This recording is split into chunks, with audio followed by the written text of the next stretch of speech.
cái phần này như cũng rồi nè ha. Đó, cái định vị Gauss như mình cũng có nói rồi, tức là tổng diện tích bên trong một cái mặt được chia cho cái hàm số gì là epsilon không thì sẽ ra cái flux này. Thế nào mà mình có làm cái bài tập này rồi này đúng không? Đây là chưa mẹ? Dạ rồi ạ. Rồi luôn đúng không? Rồi, ok. Thì bây giờ mình có một cái là bây giờ mình sẽ ứng dụng cái định vị Gauss này để mình tìm ví dụ như cái điện trường tạo ra bởi cái khối cầu này, được chưa? Rồi nhớ như cũng rồi luôn nữa. Đây, ra cái đồ thị này, có chưa?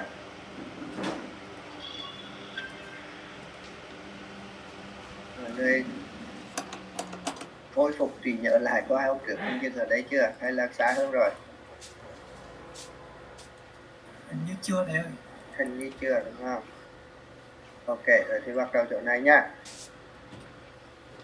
Okay, so I will start the recording so that you can review the class later. Recording.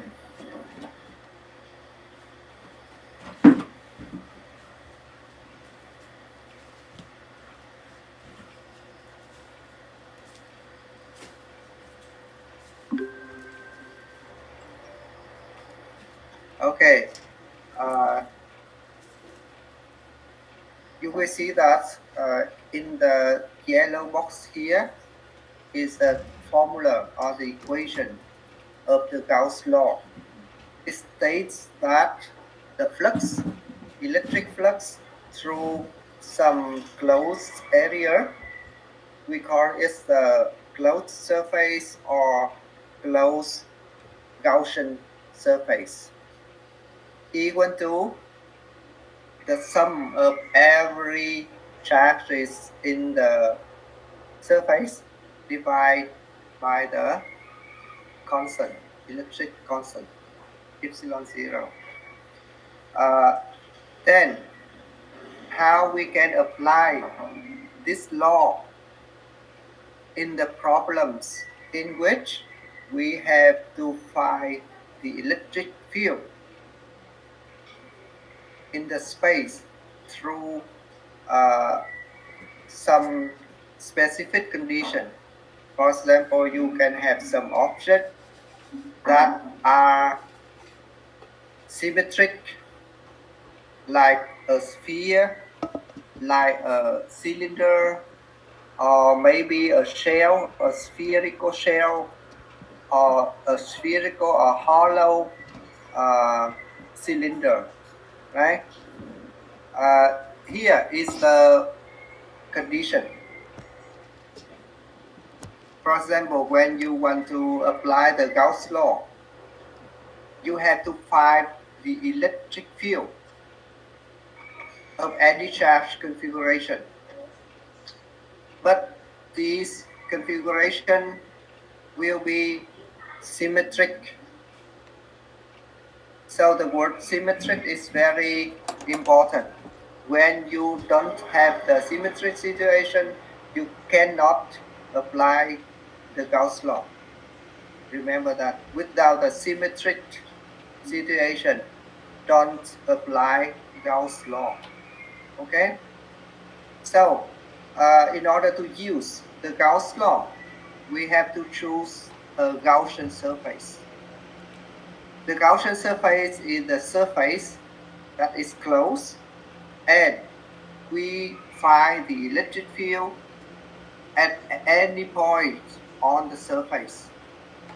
Normally, we find only the electric field at one point, and we generalize the results to the other's position, right? And again, you may focus on the symmetry of the system. When the system isn't symmetric, you don't apply the Gauss law. Okay? Then, how can we start from the equation like this one. Qn over epsilon is easy.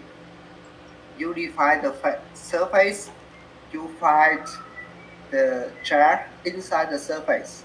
It's okay, very easy. But the problem is at this integral. We want to find E. Then we have to move E out of the integral here. So instead of being inside the integral, you move the E out of the integral. For doing that, we have to remove, for example, the arrow symbol here. It means you, instead of the dot product here, you write only the algebraic expression. For example, EDA cosine something, or even EDA only. Then you have to define the surface so that on this surface, E will be the same all over the surface, or maybe in parts of the surface. For example, let's look at this surface. For example, when I want to calculate the electric field created by this charge, I define the surface here. Right. Is this situation symmetric? Yes or no? I say yes, because yes, because the charge is at the center of my sphere. Okay, so the situation is very, very symmetric. For this one, is it symmetry? The answer is not clear, because when, for example, the cylinder in here is very long, right? Infinitely long, then okay, it can be symmetric, right? This one isn't, right? This one maybe or maybe not. So this is the first case, and in this case, everywhere on this sphere, we will have the same magnitude of electric field, the same magnitude only, not the electric field itself, because you can see that at this position, the electric field points out from the charge and have this position, this direction, right?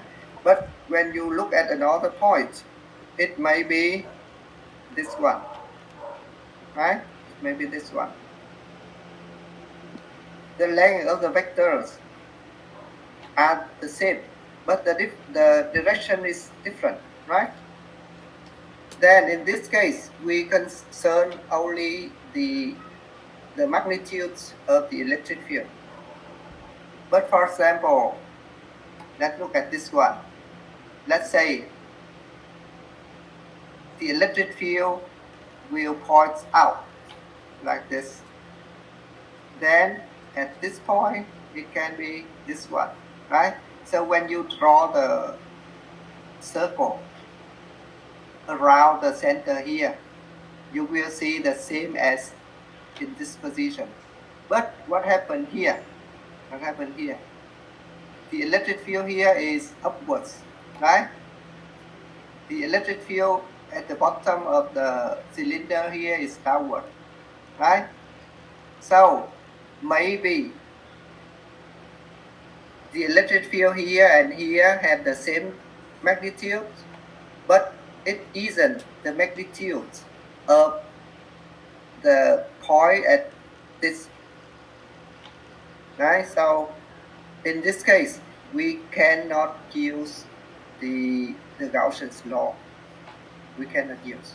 Okay, so we confirm that we can use Gauss law only in some specific situations, not all of the situation we can have.